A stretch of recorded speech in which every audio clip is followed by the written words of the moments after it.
This is Roving Robin. What defines a city is not only its landmarks, but its quieter realities. Same region, same language, same food routes, but somehow two completely different versions of life. One city teaches you how to move fast, the other reminds you how to slow down. The moment you arrive in KL, the rhythm changes. People walk slower, conversations last longer, meals stretch into hours. The roads feel crowded, cars stop almost anywhere to load and unload. Traffic negotiates itself constantly. MRT track carry years of rain stains, buildings feel older, less polished, less controlled. Nothing here feels perfectly optimized. Even ordering a Grab can become a small adventure. Pickup points aren't always obvious. Systems don't always guide you perfectly.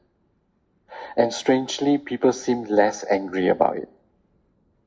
In Singapore, food often fits between schedules. In KL, food becomes the schedule. You don't just eat here, you sit, you wait, you talk, you watch life happen around you. Sometimes the food takes surprisingly long to arrive.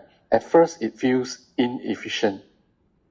Then, slowly, you realize nobody else seems stressed about waiting. The uncle remembers your order, the cashier asks where you are from, the table beside you somehow joins the conversation. In many places, you only pay after the meal is finished. It's a tiny detail, but psychologically it changes the feeling completely. Even traditional morning markets, pasar pagi, still survive here. Not because they are efficient, but because some cultures survive through lingering. KL feels unfinished, messy, contradictory. Luxurious malls stand beside aging apartments. A five-star hotel overlooks a rusty coffee shop. Homeless people coexist beside wealth. Old concrete walls stand beneath glass skyscrapers. And somehow the contradiction continue functioning together.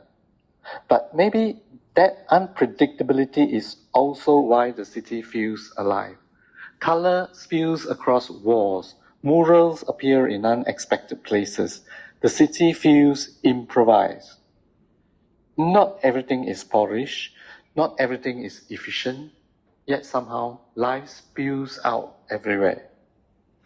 In Singapore, survival often means becoming efficient.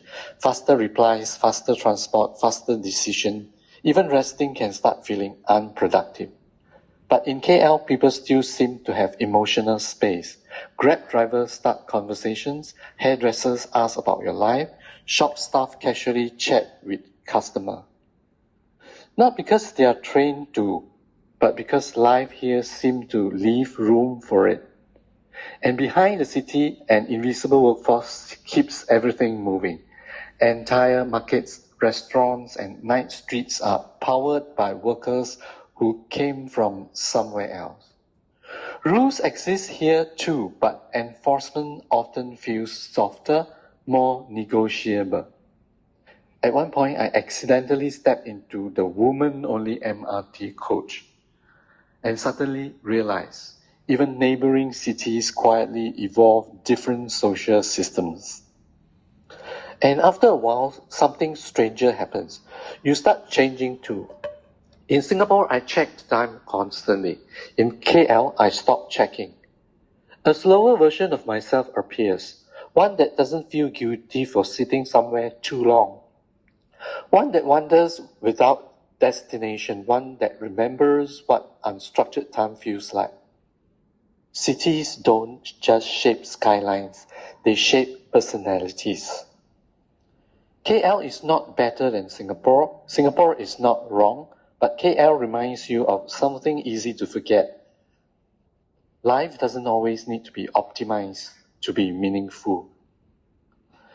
Some cities help you survive, others remind you to breathe. Sometimes meaning appears in the spaces efficiency tries to remove. What kind of person is your city turning you into? Roving Robin, following cities beyond their surface.